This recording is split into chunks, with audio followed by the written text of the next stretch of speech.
നമസ്കാരം. ഒരു വാർത്താ ദിനം അവസാനിക്കുമ്പോൾ എന്തൊക്കെ സംഭവിച്ചുവെന്ന് വിശദമായി പരിശോധിക്കാം. അടുത്ത അരമണിക്കൂറിൽ എല്ലാ പ്രേക്ഷകർക്കും ലേറ്റ് എഡിഷനിലേക്ക് സ്വാഗതം. ഞാൻ പ്രവിത ലക്ഷ്മി. വിശദമായ വാർത്തകളിലേക്ക്. തിരുവനന്തപുരം കിളിമാനൂരിൽ ദമ്പതികളെ വാഹനമിടിച്ച് കൊലപ്പെടുത്തിയവരെ സഹായിക്കാൻ ശ്രമിച്ച പോലീസ് ഉദ്യോഗസ്ഥർക്കെതിരെ നടപടി. കിളിമാനൂർ CI ജയനടക്കം 3 പോലീസ് ഉദ്യോഗസ്ഥരെ സസ്പെൻഡ് ചെയ്തു. അതേസമയം പ്രതികളെ രക്ഷപ്പെടാൻ സഹായിച്ച നെയ്യാറ്റിൻകര സ്വദേശി ആദർശിനെ പോലീസ് അറസ്റ്റ് ചെയ്തു. 24 ബിഗ് ഇംപാക്ട്. ഇക്കഴിഞ്ഞ 4-നാണ് കിളിമാനൂർ പാപ്പാല ജംഗ്ഷനിൽ വെച്ച് രജിത്ത് അംബിക ദമ്പതികൾ അപകടത്തിൽപ്പെട്ടത്. മദ്യപിച്ച് പ്രതികൾ ഓടിച്ച ഥാർ വാഹനമിടിച്ചായിരുന്നു അപകടം.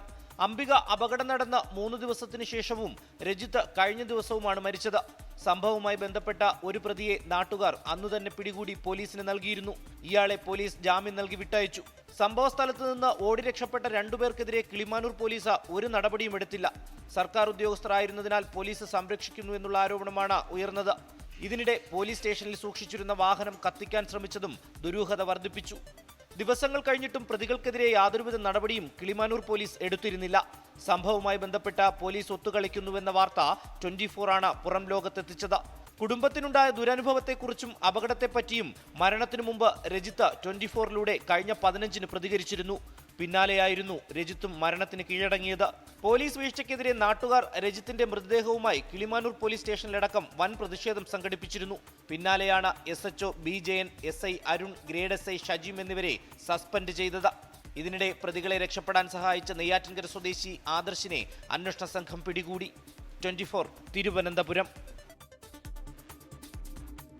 പാലക്കാട് പറക്കുന്നത്ത് തെരുവുനായ ആക്രമണത്തിൽ 6 വയസ്സുകാരന് പരുക്ക്. വീട്ടുമുറ്റത്ത് കളിക്കുന്നതിനിടെയാണ് ആക്രമണമുണ്ടായത്.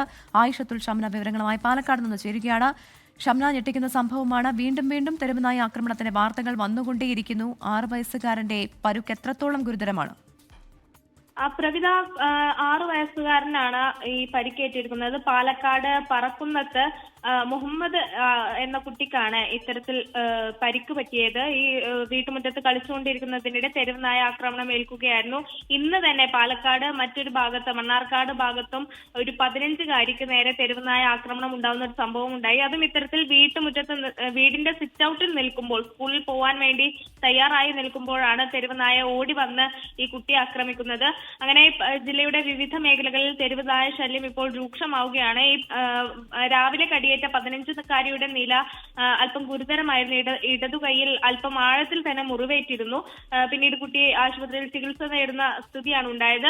ഈ 5 വയസ്സുകാരന് നേരെ ഉണ്ടായ ആക്രമണവും അത്തരത്തിൽ തന്നെ ഈ കുട്ടിയുടെ കൈക്ക് കടിയേൽക്കുന്ന സ്ഥിതിയാണ് ഉണ്ടായത്. നിലവിൽ കുട്ടിയുടെ നില ഗുരുതരമല്ല എന്നാണ് മനസ്സിലാക്കുന്നത്. എന്തായാലും ജില്ലയുടെ വിവിധ മേഖലകളിൽ ഇത്തരത്തിൽ തെരുവുനായ ശല്യം രൂക്ഷമാകുന്നു എന്നതാണ് സാഹചര്യം. പ്രവിത. ആയിഷത്തുൽ ഷംനയാണ് വിവരങ്ങൾ നൽകിയത്.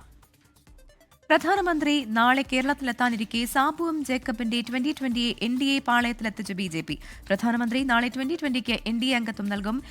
LDFും UDFും 2020 ഇല്ലാതാക്കാൻ ശ്രമിച്ചുവെന്നും ആലോചിച്ചെടുത്ത തീരുമാനമെന്നും സാബു ജേക്കബ് വ്യക്തമാക്കി. വികസന മുദ്രാവാക്യവുമായി സഹകരിക്കുന്നവർ ഇനിയും NDAയ്ക്കൊപ്പം ചേരുമെന്ന് രാജീവ് ചന്ദ്രശേഖർ പ്രതികരിച്ചു.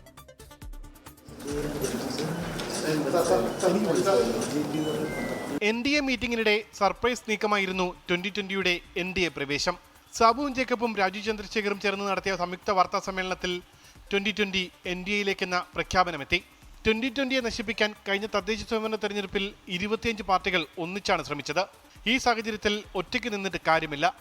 ആശയപരമായി യോജിക്കാൻ കഴിയുന്നത് NDAയുമായിട്ടാണെന്ന് മനസ്സിലാക്കിയതിനു ശേഷമാണ് മുന്നണി പ്രവേശമെന്നും സാബുവും ജേക്കബ്. ഞങ്ങളെ ഇല്ലാതെയാക്കണമെന്ന് വിചാരിച്ചവർക്ക് ഞങ്ങൾ എങ്ങനെ ഈ കേരളത്തെ മാറ്റിയെടുക്കുമെന്ന് കാട്ടിക്കൊടുക്കണം. അതിന് ഞങ്ങൾ ആലോചിച്ച് തീരുമാനിച്ച ഒരു സംഗതിയാണ് NDAയോടൊപ്പം, മോഡി സർക്കാരിനോടൊപ്പം, അവരുടെ വികസന കാഴ്ചപ്പാടിനോടൊപ്പം ഈ കേരളത്തെ മാറ്റിയെടുക്കാനായിട്ടുള്ള ദൗത്യം ഞങ്ങൾ ഏറ്റെടുക്കാനുണ്ടായത്. 2020 വികസനം നടപ്പാക്കിയ പാർട്ടിയാണെന്നും സമാന ചിന്താഗതിക്കാരുമായി NDA വിപുലീകരണം ഇനിയും ഉണ്ടാകുമെന്നും രാജീവ് ചന്ദ്രശേഖർ. നിങ്ങൾ കാണുന്ന ട്രെൻഡ് NDAന്റെ ഈ വികസന രാഷ്ട്രീയത്തിൻ്റെ ഒരു അക്സെപ്റ്റൻസ്, ജനങ്ങളുടെ മനസ്സിലൊരു അക്സെപ്റ്റൻസും രാഷ്ട്രീയക്കാരുടെ മനസ്സിലൊരു അക്സെപ്റ്റൻസും രാഷ്ട്രീയ പാർട്ടീസിന്റെ മനസ്സിലൊരു അക്സെപ്റ്റൻസും, ഇതാണ് നിങ്ങൾ കാണുന്നത്. നാളെ നരേന്ദ്രമോദിക്കൊപ്പം സാബുവും ജേക്കബും NDA വേദിയിലെത്തുമെന്ന് രാജീവ് ചന്ദ്രശേഖർ പറഞ്ഞു. 24 തിരുവനന്തപുരം. NDA UDAയിൽ ചേർന്ന 2020 തീരുമാനത്തെ പരിഹസിച്ച് CPIM-ഉം കോൺഗ്രസും. സാബു എം ജേക്കബ് എത്തേണ്ട ഇടത്ത് തന്നെ എത്തിയെന്ന് CPIM എറണാകുളം ജില്ലാ സെക്രട്ടറി S. സതീഷ്. 2020 നനഞ്ഞ പടക്കമായി മാറിയെന്ന് എറണാകുളം DCC പ്രസിഡന്റ് മുഹമ്മദ് ഷിയാസിന്റെ പരിഹാസം. 2020-യിൽ നിന്ന് കോൺഗ്രസിലേക്ക് പ്രവർത്തകർ തിരിച്ചുവരുമെന്ന് കോൺഗ്രസ് നേതാവ് ബെന്നി ബെഹനാൻ പ്രതികരിച്ചു. കഴിഞ്ഞ തദ്ദേശ തിരഞ്ഞെടുപ്പിൽ 2020-ക്ക് വലിയ പോറലേറ്റില്ലെങ്കിലും പ്രതീക്ഷിച്ച മിന്നും വിജയം ഉണ്ടായില്ലെന്ന് പറയാം. കിഴക്കമ്പലവും ഐക്യനാടും നിലനിർത്തിയപ്പോൾ കയ്യിലുണ്ടായിരുന്ന കുന്നത്തുനാടും മഴുവന്നൂരും കൈവിട്ടു. തിരുവാണിയൂർ LDF-ൽ നിന്ന് പിടിച്ചെടുക്കാനായത് നേട്ടമായി. തൃക്കാക്കര നഗരസഭയിൽ 2020 അക്കൗണ്ട് തുറന്നെങ്കിലും കൊച്ചി കോർപ്പറേഷനിൽ ചലനമുണ്ടാക്കാനായില്ല. കൂട്ടിയും കിഴിച്ചും ഇങ്ങനെ നിയമസഭാ തിരഞ്ഞെടുപ്പിലേക്ക് ആയുധങ്ങൾ മിനുക്കുന്നതിനിടെയാണ് NDA മുന്നണി പ്രവേശനം. 2020 എന്ന കൂട്ടായ്മ രൂപപ്പെട്ടതു മുതൽ എതിർക്കുന്ന CPM-ഉം കോൺഗ്രസും പുതിയ കൂട്ടുകെട്ടിനെതിരെ രംഗത്തു വന്നു. ന്യൂനപക്ഷങ്ങൾക്കു വേണ്ടിയുള്ള പാർട്ടിയെന്ന് പറഞ്ഞവർ വർഗീയതയുടെ ഭാഗമായെന്ന് കുന്നത്തുനാട് MLA PV ശ്രീനിജൻ 24-നോട്. ന്യൂനപക്ഷങ്ങൾക്ക് വേണ്ടി നിലകൊണ്ടിരുന്ന ഒരു പാർട്ടി എങ്ങനെയാണ് വർഗീയമായിട്ട് ചിന്തിക്കുന്ന NDA പോലുള്ള രാഷ്ട്രീയ കക്ഷികളുടെ കൂടെ ചേരുന്നതെന്ന് നമ്മൾ ഓരോരുത്തരും മനസ്സിലാക്കി. സാബു എം ജേക്കബ് BJP-യുടെ ഏജന്റായാണ് പ്രവർത്തിച്ചതെന്ന് CPIM എറണാകുളം ജില്ലാ സെക്രട്ടറി S. സതീഷും പ്രതികരിച്ചു. 2020-ക്ക് വോട്ട് ചെയ്തവരെ പണയം വെക്കുന്ന പരിപാടിയാണ് സാബു ജേക്കബ് ചെയ്തതെന്ന് DCC അധ്യക്ഷൻ മുഹമ്മദ് ഷിയാസ്. അരാഷ്ട്രീയവാദം ഉന്നയിച്ച് ജനങ്ങളുടെ വോട്ട് വാങ്ങി ഉന്നതനാട്ടിലെ ജനാധിപത്യ മതനിരപേക്ഷരായിട്ടുള്ള ആളുകളുടെ സമ്മതിദാന അവകാശം വാങ്ങിയതിന് ശേഷം അവരെ പണയപ്പെടുത്തുന്ന നടപടിയാണ് സാബു ജേക്കബിന്റെ BJP പ്രവേശനം എന്ന് പറയുന്നത്. 2020 NDA സഖ്യം നിയമസഭാ തിരഞ്ഞെടുപ്പ് അടുത്തിരിക്കുന്ന വേളയിൽ പുതിയ രാഷ്ട്രീയ വാക്പോരും ചലനങ്ങളും സൃഷ്ടിക്കാം. 24 കൊച്ചി. കണ്ണൂർ അയ്യൻകുന്ന് പഞ്ചായത്തിലെ ചരളിൽ പുലി ഇറങ്ങിയതായി സംശയം. പ്രദേശവാസികൾക്ക് നേരെ പുലി ചാടിയെന്ന് നാട്ടുകാർ. വനം വകുപ്പ് സംഘം സ്ഥലത്തെത്തി പരിശോധന നടത്തുകയാണ്. അരുൺ പാറക്കിലാണ് വിവരങ്ങളുമായി ചേരുന്നത്. കണ്ണൂരിൽ നിന്ന് അരുൺ, നാട്ടുകാർ ഭീതിയിലാകും സ്വാഭാവികമായും. ഈ പുലിക്കായിട്ടുള്ള അന്വേഷണം എങ്ങനെയാണ്? നിലവിൽ നാട്ടുകാരുടെയും വനം വകുപ്പിന്റെയും നേതൃത്വത്തിലാണോ പരിശോധന നടത്തുന്നത്? പ്രവിധ, നിലവിൽ വനം വകുപ്പിന്റെ RRT സംഘം പ്രദേശത്ത് പരിശോധന നടത്തുകയാണ്. ഇതുവരെയും പുലിയെ കണ്ടെത്താൻ വനം വകുപ്പിന് കഴിയുന്നില്ല. പടക്കം പൊട്ടിച്ചും അതുപോലെ തന്നെ വലിയ ടോർച്ചുകളൊക്കെ ഉപയോഗിച്ചുമാണ് പുലി എവിടെയുണ്ട് എന്ന കാര്യത്തിൽ ഒരു തെരച്ചിൽ നടത്തുന്നത്. കണ്ണൂർ അയ്യൻകുന്ന് പഞ്ചായത്തിലെ ചരൽ ഭാഗത്താണ് ഇന്നിപ്പോൾ പുലിയെ കണ്ടതായി നാട്ടുകാർ പറയുന്നത്. വട്ടക്കാട്ടിൽ സന്തോഷ്, വട്ടക്കാട്ടിൽ അഖിൽ എന്നിവർക്ക് നേരെ പുലി ചാടുകയായിരുന്നു. കഴിഞ്ഞ അടുത്ത ദിവസങ്ങളിൽ 2 തവണയായി 2 വളർത്തു നായ്ക്കളെ പുലി കടിച്ചതായുള്ള സൂചനകൾ ലഭിച്ചിരുന്നു. ഇതേ തുടർന്നാണ് ഈ പ്രദേശത്ത് പുലി ഉണ്ടെന്ന് കരുതി നാട്ടുകാർ അവിടേക്ക് പോയത്. ആ സമയത്ത് പുലി പ്രദേശവാസികൾക്ക് നേരെ ചാടി എന്നായിരുന്നു വനം വകുപ്പിനെ വിവരം അറിയിച്ചത്. വനം വകുപ്പ് ഈ പ്രദേശത്ത് പരിശോധന നടത്തുകയാണ്. പുലിയുടെ സാന്നിധ്യം കണ്ടെത്തിയാൽ കൂട് സ്ഥാപിക്കുന്നതടക്കമുള്ള തുടർ നടപടികളിലേക്ക് കടക്കുമെന്നാണ് വനം വകുപ്പ് അറിയിച്ചിരിക്കുന്നത്. ആശങ്ക വേണ്ട എന്നുകൂടി വനം വകുപ്പ് പറയുന്നുണ്ട്. പ്രവിധ. അരുൺ പാറക്കിലാണ് വിവരങ്ങൾ നൽകിയത്. കണ്ണൂർ അയ്യൻകുന്ന് പഞ്ചായത്തിലെ ചരടിലാണ് പുലിയെ ഇറങ്ങിയതായി നാട്ടുകാർ സംശയം പ്രകടിപ്പിക്കുന്നത്. നിയമസഭയെ പ്രക്ഷുബ്ധമാക്കി ശബരിമല സ്വർണ്ണക്കൊള്ളയിൽ ഭരണപ്രതിപക്ഷ ഏറ്റുമുട്ടൽ. സ്വർണ്ണക്കൊള്ള ആവർത്തിക്കാൻ ശ്രമിച്ചതിൽ ദേവസ്വം മന്ത്രി VN വാസവൻ രാജിവെക്കണമെന്ന് പ്രതിപക്ഷ നേതാവ് VD സതീശൻ ആവശ്യപ്പെട്ടു. ഉണ്ണികൃഷ്ണൻ പോറ്റി സോണിയാഗാന്ധിയെ സന്ദർശിച്ചത് ചൂണ്ടിക്കാട്ടിയായിരുന്നു ഭരണപക്ഷത്തിന്റെ പ്രതിരോധം.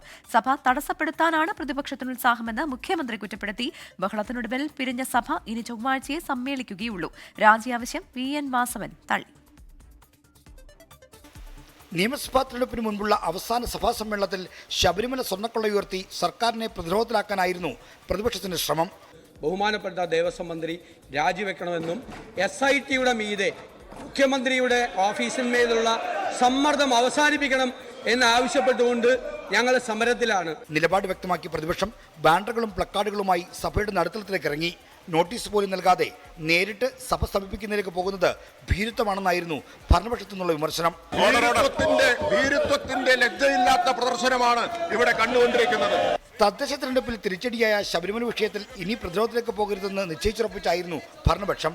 സ്വർണ്ണക്കൊള്ളയിലെ പാരഡിപ്പാട്ടിനെ ബദൽപ്പാട്ട് പാടിയും കോൺഗ്രസ് മുൻ അധ്യക്ഷ സോണിയാഗാന്ധിയെ ആരോപണത്തിലേക്ക് വലിച്ചിട്ടും ഭരണപക്ഷം തിരിച്ചടിക്കാൻ ശ്രമിച്ചു. സോണിയാഗാന്ധി അറസ്റ്റ് ചെയ്ത് ചോദ്യം ചെയ്യണം. സോണിയാഗാന്ധിയുടെ വീട് റെയ്ഡ് ചെയ്യണം. ബഹളത്തിനിടയിലും ഗവർണറുടെ നയപ്രഖ്യാപന പ്രസംഗത്തിന് നന്ദി രേഖപ്പെടുത്തുന്ന പ്രമേയം അവതരിപ്പിച്ചു. നോട്ടീസ് നൽകാതെയുള്ള പ്രതിഷേധം മാതൃകാപരമല്ലെന്ന് സ്പീക്കറും നിലപാടെടുത്തു. ബഹളം പരിധിവിട്ടതോടെ നാളത്തെ സമ്മേളനം റദ്ദാക്കി സഭ പിരിയാമെന്ന് മുഖ്യമന്ത്രി നിർദ്ദേശിച്ചു. എന്തോ പ്രത്യേക ആവശ്യമോ അവർക്കുണ്ടെന്ന് തോന്നുന്നു. അപ്പോൾ നാളെ ഒഴിവാക്കി ചൊവ്വാഴ്ച ചേരുന്നതായിരിക്കുമല്ലോ. മുഖ്യമന്ത്രിയുടെ നിർദ്ദേശം സ്പീക്കർ അംഗീകരിച്ചതോടെ സഭ പിരിഞ്ഞു. സഭ പിരിഞ്ഞാൽ പ്രകടനമായി പ്രതിപക്ഷം പുറത്തേക്ക് വരുന്ന പതിവ് തെറ്റിച്ച് ഭരണപക്ഷം ആദ്യം പുറത്തെത്തി.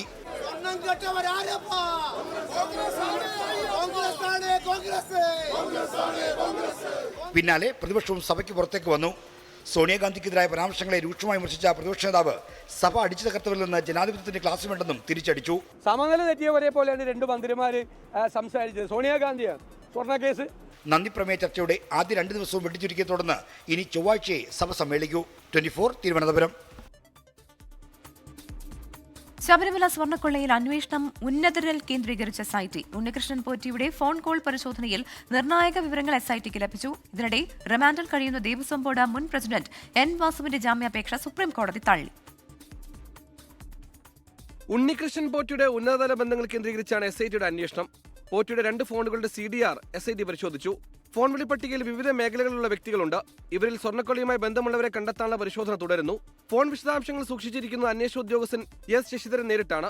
ഇതിനിടെ റിമാൻഡിൽ കഴിയുന്ന ദേവസ്വം ബോർഡ് മുൻ പ്രസിഡന്റ് N വാസുവിന്റെ ജാമ്യാപേക്ഷ സുപ്രീംകോടതി തള്ളി. ജാമ്യം നിഷേധിച്ച ഹൈക്കോടതി ഉത്തരവിനെതിരായിരുന്നു കേസിലെ 3ാം പ്രതി N വാസു സുപ്രീംകോടതിയെ സമീപിച്ചത്.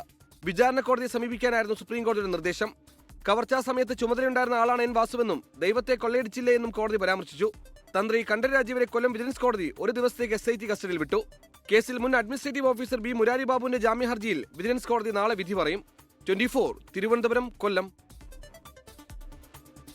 സോണിയാഗാന്ധി ഉണ്ണികൃഷ്ണൻ പോറ്റി കൂടിക്കാഴ്ച നിയമസഭയിൽ ഉന്നയിച്ച CPIMനെ പ്രതിരോധത്തിലാക്കി മുൻ ദേവസ്വം മന്ത്രി കടകംപള്ളി സുരേന്ദ്രൻ. കളങ്കെതിരെ സ്വീകരിക്കുമോ സോണിയാഗാന്ധി എന്നാണ് കടകംപള്ളി സുരേന്ദ്രന്റെ ചോദ്യം. ഉണ്ണികൃഷ്ണൻ പോറ്റിയുടെ വീട്ടിൽ കടകംപള്ളി സുരേന്ദ്രൻ സന്ദർശിച്ച ചിത്രം പുറത്തുവന്നു. അതേസമയം കടകംപള്ളി സുരേന്ദ്രനും ഉണ്ണികൃഷ്ണൻ പോറ്റിയുമായുള്ള സാമ്പത്തിക ഇടപാടുകൾ പരിശോധിക്കാനാണ് എൻഫോഴ്സ്മെന്റ് ഡയറക്ടറേറ്റിന്റെ നീക്കം. ഡൽഹിയിലെ സോണിയാഗാന്ധിയുടെ വസതിയിലെത്തി ഉണ്ണികൃഷ്ണൻ പോറ്റി കണ്ടതുയർത്തിയാണ് ഭരണപക്ഷം സഭയിൽ പ്രതിപക്ഷത്തെ നേരിട്ടത്. പോറ്റിയെ കയറ്റിയത് ആരാണെന്ന് സോണിയാഗാന്ധിയോട് ചോദിക്കണമെന്ന് മന്ത്രി MB രാജേഷാണ് ആദ്യം പറഞ്ഞത്. തുടർന്ന് സംസാരിച്ച മന്ത്രി V ശിവൻകുട്ടി 10 ജൻപഥ് റെയ്ഡ് ചെയ്യണമെന്നും സോണിയയെ അറസ്റ്റ് ചെയ്യണമെന്നും ആവശ്യപ്പെട്ടു. പക്ഷേ നിയമസഭയ്ക്ക് പുറത്ത് മുൻ ദേവസ്വം മന്ത്രി കടകംപള്ളി പാർട്ടി ലൈൻ തള്ളി. സോണിയാഗാന്ധി കളങ്കിതനായിട്ടുള്ള ഒരാളെ വീട്ടിലേക്ക് വിളിച്ചു കയറ്റുമെന്ന് ഞാൻ കരുതുന്നില്ല എന്നാണ് ഞാൻ പറഞ്ഞത്. അറസ്റ്റ് ചെയ്യണമെന്ന് താൻ പറയുന്നില്ലെന്നും മന്ത്രി V ശിവൻകുട്ടി പറഞ്ഞത് അദ്ദേഹത്തിന് ലഭിച്ച വിവരത്തിന്റെ അടിസ്ഥാനത്തിലാണെന്നും സഭയ്ക്ക് പുറത്ത് MB രാജേഷ് പിന്നീട് വിശദീകരിച്ചു. ഞങ്ങൾ ആരെങ്കിലും അറസ്റ്റ് ചെയ്യണമെന്ന് നിർദ്ദേശിക്കാനുള്ളവരല്ല, ഞങ്ങളത് ചെയ്തിട്ടുമില്ല. അതിനിടെ ശബരിമല സ്വർണ്ണക്കൊള്ളക്കേസിലെ 1ാം പ്രതി ഉണ്ണികൃഷ്ണൻ പോറ്റിയുടെ വീട്ടിൽ മുൻ മന്ത്രി കടകംപള്ളി സുരേന്ദ്രനും മുൻ റാന്നി MLA യും നിലവിലെ CPIM പത്തനംതിട്ട ജില്ലാ സെക്രട്ടറിയുമായ രാജു എബ്രഹാമും സന്ദർശനം നടത്തിയ ചിത്രങ്ങൾ പുറത്തുവന്നു. ഉണ്ണികൃഷ്ണൻ പോറ്റിയുടെ അച്ഛന് ഇരുവരും സമ്മാനം നൽകുന്ന ദൃശ്യങ്ങളാണ് പുറത്തുവന്നത്. വീട്ടിലെ ചിത്രങ്ങളല്ല ഇവയെന്നും സന്നിധാനത്ത് വെച്ചെടുത്ത ചിത്രങ്ങളാണെന്നുമാണ് രാജു എബ്രഹാമിന്റെ വാദം. ആർക്കും സമ്മാനം നൽകിയിട്ടില്ലെന്നും പോറ്റിയെ തനിക്ക് അറിയാവുന്നത് അയ്യപ്പ ഭക്തനെന്ന നിലയിലാണെന്നും കടകംപള്ളി ഇന്നും ആവർത്തിച്ചു. പോറ്റിയെ സംബന്ധിച്ച് ഒരു ശരിയായിട്ടുള്ള ഡിവോട്ടി എന്ന നിലയിലല്ലാതെ എനിക്ക് ഒരു തരത്തിലും അയാളെ പരിചയമില്ല. ഉണ്ണികൃഷ്ണൻ പോറ്റിക്ക് മുൻ ദേവസ്വം മന്ത്രി കടകംപള്ളി സുരേന്ദ്രനുമായി സാമ്പത്തിക ഇടപാടുണ്ടോ എന്ന് അന്വേഷിക്കാൻ ED നീക്കം തുടങ്ങി. ഉണ്ണികൃഷ്ണൻ പോറ്റിയെ ED ഉടൻ ചോദ്യം ചെയ്യും. പോറ്റിയുടെ മൊഴിപ്പകർപ്പ് ED ആവശ്യപ്പെടും. News desk 24. മുൻ മുഖ്യമന്ത്രി ഉമ്മൻചാണ്ടിക്കെതിരെ രൂക്ഷ വിമർശനവുമായി ഗതാഗത മന്ത്രി KB ഗണേഷ് കുമാർ. തന്നെ ചതിച്ചത് ഉമ്മൻചാണ്ടിയാണെന്നും തന്നെയും മക്കളെയും വേർപെടുത്തിയെന്നും KB ഗണേഷ് കുമാർ ആരോപിച്ചു. ചാണ്ടിയുമ്മൻ MLAക്കെതിരെയും ഗണേഷ് കുമാർ വിമർശനമുയർത്തി. സോളാർ കേസുമായി ബന്ധപ്പെട്ട് ചാണ്ടിയുമ്മൻ പത്തനാപുരത്ത് നടത്തിയ പ്രതികരണങ്ങൾക്ക് പിന്നാലെയാണ് ഗണേഷ് കുമാറിന്റെ വിമർശനം. പത്തനാപുരത്ത് UDF സംഘടിപ്പിച്ച പരിപാടിയിൽ സംസാരിക്കവെയായിരുന്നു ചാണ്ടിയുമ്മൻ വീണ്ടും സോളാർ കേസ് ഓർമ്മപ്പെടുത്തി ഗണേഷ് കുമാറിനെതിരെ രൂക്ഷ വിമർശനം ഉന്നയിച്ചത്. സോളാർ കേസിൽ ഉമ്മൻചാണ്ടിയുടെ പേര് വലിച്ചഴയ്ക്കാൻ ഗണേഷ് കുമാർ ഇടപെട്ടു. 24 പേജുള്ള കത്ത് 18 പേജായതിലും ഇടപെടൽ നടത്തിയെന്നായിരുന്നു ആരോപണം. ചാണ്ടിയുടെ ആരോപണത്തിന് രൂക്ഷമായ ഭാഷയിലാണ് മന്ത്രി KB ഗണേഷ് കുമാറിന്റെ മറുപടി. ഇലക്ഷൻ അടുത്ത് വരുമ്പോഴത്തേക്കും ചുമ്മാ ഒരു ആളുകളെ ഒരു ജാതി വർഗീയ വികാരം ഉണർത്തിവിടാൻ വേണ്ടി ഇറങ്ങിയിരിക്കുകയാണ്. ചാണ്ടി ഉമ്മൻ ആദ്യം ചിന്തിക്കേണ്ടത് ബൈബിളിലൊരു വചനമുണ്ട്. എന്താണെന്നറിയാം? ദൈവം നീതിമാനാണ്, അവൻ നീതിമാനോടൊപ്പം കള്ളസാക്ഷി പറയാൻ പാടില്ല എന്ന് ഖുറാനിൽ പറയുന്നുണ്ട്, ബൈബിളിലും പറയുന്നുണ്ട്. സോളാർ കേസിൽ ഉമ്മൻചാണ്ടി കുറ്റക്കാരനല്ലെന്നാണ് താൻ CBIക്ക് മൊഴി നൽകിയത്.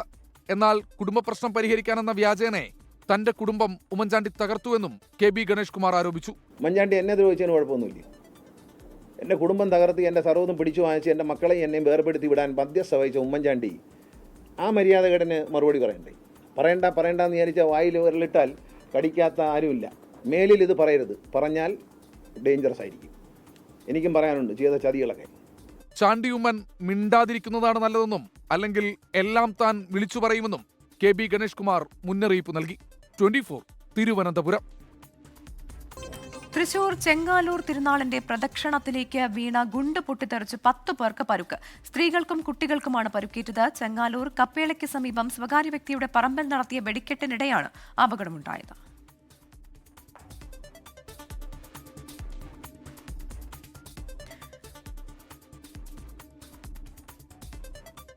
ജമ്മുകാശ്മീരിൽ സൈനിക വാഹനം കൊക്കയിലേക്ക് മറിഞ്ഞ് 10 സൈനികർക്ക് വീരമൃത്യു, 7 സൈനികർക്ക് പരുക്കേറ്റു. ദോഡയിലെ ഖന്നി ടോപ്പിൽ വെച്ചാണ് അപകടമുണ്ടായത്.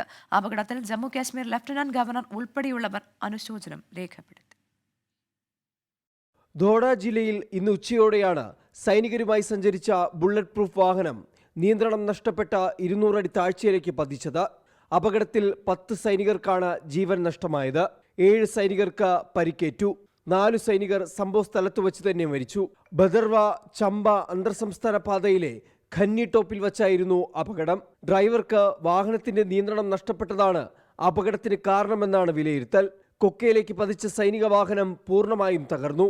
അപകടത്തിന് പിന്നാലെ സൈന്യവും പോലീസും സംയുക്തമായി രക്ഷാപ്രവർത്തനം നടത്തി. ഗുരുതരമായി പരിക്കേറ്റ സൈനികരെ എയർലിഫ്റ്റ് ചെയ്ത് ആശുപത്രിയിലേക്ക് മാറ്റി. സംഭവത്തിൽ പ്രതിരോധ മന്ത്രി രാജ്നാഥ് സിംഗും ജമ്മു കശ്മീർ ലഫ്റ്റനന്റ് ഗവർണർ മനോജ് സിൻഹയും അഗാധമായ ദുഃഖം രേഖപ്പെടുത്തി. പരിക്കേറ്റ സൈനികർക്ക് വിദഗ്ധ ചികിത്സ നൽകാൻ ലഫ്റ്റനന്റ് ഗവർണർ നിർദ്ദേശിക്കുകയും ചെയ്തു. 24 ഡൽഹി. എറണാകുളം ജനറൽ ആശുപത്രിയിൽ ഹൃദയം മാറ്റിവെച്ച നേപ്പാൾ സ്വദേശിനി ദുർഗ കാമി മരിച്ചു. ജനറൽ ആശുപത്രിയിൽ ചികിത്സയിലിരിക്കെയാണ് അന്ത്യം. ഡാനൻ എന്ന അപൂർവ ജനിതക രോഗം ബാധിച്ചാണ് ദുർഗ കാമി ചികിത്സ തേടി കേരളത്തിലെത്തിയത്. വിയോഗം വേദനാജനകമെന്ന് ആരോഗ്യമന്ത്രി വീണ ജോർജ് ഫേസ്ബുക്കിൽ കുറിച്ചു. ബസ്സിൽ ലൈംഗികാതിക്രമം നടത്തിയെന്ന് ആരോപിച്ച് ദൃശ്യങ്ങൾ പ്രചരിപ്പിച്ചതിന് പിന്നാലെ യുവാവ് ജീവനൊടുക്കിയ സംഭവത്തിൽ പ്രതി ഷിംജിത മുസ്തഫയെ പ്രതിക്കൂട്ടിലാക്കി റിമാൻഡ് റിപ്പോർട്ട്. CCTV ദൃശ്യങ്ങളിൽ ലൈംഗികാതിക്രമം വ്യക്തമാക്കുന്ന ഒന്നും കണ്ടെത്താനായില്ല എന്ന് പോലീസ്. കോഴിക്കോട് സ്വദേശി ദീപക് ജീവനൊടുക്കിയത് ദൃശ്യങ്ങൾ പ്രചരിപ്പിച്ചതിൽ മനം നൊന്തെന്നും റിപ്പോർട്ടിൽ പരാമർശം. അതിനിടെ ബസ്സിൽ ലൈംഗികാതിക്രമം നേരിട്ടുവെന്ന് ചൂണ്ടിക്കാട്ടി ഷിംജിത നൽകിയ പരാതിയിൽ തൽക്കാലം കേസെടുക്കേണ്ട എന്നാണ് പോലീസിന്റെ തീരുമാനം. ബസ്സിൽ വെച്ച് ലൈംഗികാതിക്രമം നേരിട്ടുവെന്ന പ്രതി ഷിംജിത മുസ്തഫയുടെ ആരോപണത്തെ തള്ളുന്ന വിവരങ്ങളാണ് റിമാൻഡ് റിപ്പോർട്ടിലുള്ളത്. ബസ്സിൽ വെച്ച് അസ്വാഭാവികമായ ഒന്നും സംഭവിച്ചിട്ടില്ലെന്നും CCTV ദൃശ്യങ്ങൾ പരിശോധിച്ചതായും റിപ്പോർട്ടിൽ പറയുന്നു. ബസ്സിൽ വെച്ച് ദീപകിനെ ഉൾപ്പെടുത്തിയുള്ള 7ഓളം വീഡിയോകളാണ് ഷിംജിത മൊബൈലിൽ ചിത്രീകരിച്ചത്. ഇവ ഫേസ്ബുക്ക്, ഇൻസ്റ്റഗ്രാം തുടങ്ങിയ സോഷ്യൽ മീഡിയ പ്ലാറ്റ്ഫോമുകളിൽ പങ്കുവച്ചതായും കണ്ടെത്തി. ദീപക്കും പ്രതിയും ബസ്സിൽ നിന്ന് ഇറങ്ങിപ്പോകുന്നത് സ്വാഭാവികമായെന്ന് CCTV ദൃശ്യങ്ങളുടെ വ്യക്തമായെന്ന് റിപ്പോർട്ടിൽ പറയുന്നു. ഇത് സ്ഥിരീകരിക്കുന്നതാണ് ബസ് ജീവനക്കാരുടെ മൊഴിയും. ദുരനുഭവം നേരിട്ടെന്ന് പറയുന്ന പ്രതി താമസിക്കുന്ന വടകരയിലോ സംഭവം നടന്നുവെന്ന് പറയുന്ന പയ്യന്നൂർ പോലീസ് സ്റ്റേഷനിലോ പരാതി നൽകിയിട്ടില്ലെന്നും റിപ്പോർട്ടിൽ പറയുന്നുണ്ട്. അതേസമയം അറസ്റ്റിന് പിന്നാലെ ലൈംഗികാതിക്രമം ചൂണ്ടിക്കാട്ടി ഷിംജിത നൽകിയ പരാതിയിൽ തൽക്കാലം കേസെടുക്കേണ്ട എന്നാണ് പോലീസ് തീരുമാനം. അറസ്റ്റ് ചെയ്ത ശേഷം പരാതി നൽകിയതിൽ ദുരൂഹതയുണ്ടെന്നാണ് പോലീസ് സംശയിക്കുന്നത്. ഷിംജിത ഒപ്പിട്ട പരാതി സഹോദരൻ സിയാദ് ഇമെയിൽ മുഖേനയാണ് പോലീസിന് കൈമാറിയത്. 24 കോഴിക്കോട്. തിരുവനന്തപുരം കടക്കാവൂർ മേലാറ്റിങ്ങൽ വാമനപുരം നദിയിൽ വിദ്യാർത്ഥികൾ മുങ്ങി മരിച്ചു. കുടവൂർ കോണം GHSലെ 10ാം ക്ലാസ് വിദ്യാർത്ഥികളായ ഗോകുൽ, നിഖിൽ എന്നിവരാണ് മരിച്ചത്. മേഘന മുരളി ചേരുകയാണ് തിരുവനന്തപുരത്ത് നിന്ന്. മേഘന, സങ്കടകരമായ വാർത്തയാണ്. എങ്ങനെയാണ് ഈ അപകടമുണ്ടായത്?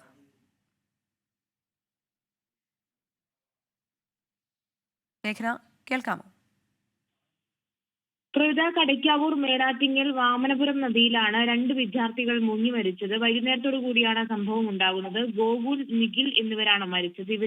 ഇരുവരും 10ാം ക്ലാസ് വിദ്യാർത്ഥികളാണ്. 15 വയസ്സ് മാത്രമാണ് പ്രായം. അതിൽ ഈ 4 പേർ അടങ്ങുന്ന സംഘം നദിയിൽ കുളിക്കാൻ ഇറങ്ങി എന്നുള്ളതാണ് വിവരം. ശേഷം 2 പേർ കയത്തിലേക്ക് മുങ്ങി പോവുകയായിരുന്നു. 2 പേരെയും രക്ഷിക്കാൻ സാധിച്ചില്ല. ഫയർഫോഴ്സ് എത്തിയുള്ള തിരച്ചിലാണ് ഇരുവരുടെയും മൃതദേഹം ലഭിച്ചിട്ടുള്ളത്. ഇപ്പോൾ മൃതദേഹം മെഡിക്കൽ കോളേജ് ആശുപത്രിയിലേക്ക് മാറ്റിയിട്ടുണ്ട്. നാളെയാണ് സംസ്കാര ചടങ്ങുകൾ ഉണ്ടാവുക. ശരി, മേഘന മുരളിയാണ് വിവരങ്ങൾ നൽകിയത്. കണ്ണൂരിലെ നിയമസഭാ മണ്ഡലങ്ങളിൽ വോട്ട് ചേർത്തതിൽ ക്രമക്കേടെന്ന ആരോപണവുമായി CPIM. തളിപ്പറമ്പ്, അഴീക്കോട്, കല്യാശ്ശേരി മണ്ഡലങ്ങളിൽ BLOമാർ അറിയാതെ മറ്റ് സംസ്ഥാനങ്ങളിൽ നിന്നുള്ളവരുടെ വോട്ട് ചേർത്തതായി CPIM കണ്ണൂർ ജില്ലാ സെക്രട്ടറി KK രാഗേഷ് ആരോപിച്ചു. വിഷയത്തിൽ CPIM തെരഞ്ഞെടുപ്പ് കമ്മീഷന് പരാതി നൽകി. CPIMും കോൺഗ്രസും ശക്തമായ മത്സരം കാഴ്ചവെക്കുന്ന മണ്ഡലങ്ങളിൽ ക്രമക്കേട് നടന്നുവെന്നാണ് ആരോപണം. തളിപ്പറമ്പ്, അഴീക്കോട്, കല്യാശ്ശേരി തുടങ്ങിയ മണ്ഡലങ്ങളിൽ മറ്റ് സംസ്ഥാനങ്ങളിൽ നിന്നുള്ളവർ വോട്ടേഴ്സ് ലിസ്റ്റിൽ കയറിക്കൂടിയത് എങ്ങനെയെന്ന് പരിശോധിക്കണം. തളിപ്പറമ്പ് മണ്ഡലത്തിലെ 204, 207 എന്നീ ബൂത്തുകളിൽ LDF പ്രവർത്തകർ സ്വന്തം മൊബൈൽ ഫോണിൽ OTP നൽകി ചേർത്ത വോട്ട് വെരിഫൈ ചെയ്തപ്പോൾ അവർ ചേർക്കാത്ത 3 വോട്ട് അധികം കണ്ടെത്തി. എല്ലാം ചേർന്ന് 2,19,239 അപേക്ഷ വന്നിരിക്കും. ഇത് അസാധാരണമാണ്, ഇത് ദുരൂഹമാണ്. ഇപ്പം നിലവിൽ തന്നെ 99,790 വോട്ട് കൂട്ടിച്ചേർത്ത് കഴിഞ്ഞു. സാധാരണ നിലയിൽ ഒരു അപേക്ഷ കൊടുത്തു കഴിഞ്ഞാൽ BLO ആണ് അത് വെരിഫൈ ചെയ്യേണ്ടത്. BLAമാർ അറിയാതെ വോട്ട് ചേർത്തുകൊണ്ടിരിക്കുകയാണ്. ജില്ലയിൽ ഇപ്പോൾ 2,19,239 പുതിയ വോട്ടർമാരുടെ അപേക്ഷ വന്നിട്ടുണ്ട്. കഴിഞ്ഞ ലോക്സഭാ തെരഞ്ഞെടുപ്പിൽ നിന്ന് വ്യത്യസ്തമായി പുതിയ വോട്ടർമാരുടെ എണ്ണം വർദ്ധിച്ചതിൽ സംശയമുണ്ടെന്നും KK രാഗേഷ് ചൂണ്ടിക്കാട്ടി. മറ്റ് സംസ്ഥാനങ്ങളിൽ നിന്ന് ആളുകളെ കൊണ്ടുവന്ന് കണ്ണൂരിലെ മണ്ഡലങ്ങളിൽ വ്യാപകമായി വോട്ട് ചേർക്കുന്നുണ്ടോ എന്ന് പരിശോധിക്കണമെന്നാവശ്യപ്പെട്ട് CPIM തെരഞ്ഞെടുപ്പ് കമ്മീഷന് പരാതി നൽകി. 24 കണ്ണൂർ. ദക്ഷിണേന്ത്യയിലെ ഏറ്റവും വലിയ പുനരുപയോഗ ഊർജ്ജ പ്രദർശനമായ ക്രീപ്പ ഗ്രീൻ പവർ എക്സ്പോയുടെ 8ാം പതിപ്പിന് തുടക്കമായി. ഈ മാസം 24 വരെ അങ്കമാലി ആറ്റ്ലക്സ് കൺവെൻഷൻ സെന്ററിലാണ് പ്രദർശനം. സോളാർ നിർമ്മാതാക്കൾ, ഇലക്ട്രിക് വാഹന ബ്രാൻഡുകൾ, വ്യവസായ സംഘടനകൾ എന്നിവർ പങ്കെടുക്കുമെന്ന് ക്രീപ്പ ഓർഗനൈസേഷൻ അറിയിച്ചു. റിന്യൂവബിൾ എനർജിയുടെ ഭാവി ആസ്പദമാക്കി ടെക്നിക്കൽ കോൺഫറൻസ് എക്സ്പോയിൽ സംഘടിപ്പിക്കും. പ്രദർശനത്തോടനുബന്ധിച്ച് നാളെ പ്രത്യേക വോക്ക് ജോബ് ഫെയർ നടക്കും. കൂടുതൽ വിവരങ്ങൾക്ക് 8089003360 എന്ന നമ്പറിൽ ബന്ധപ്പെടുക.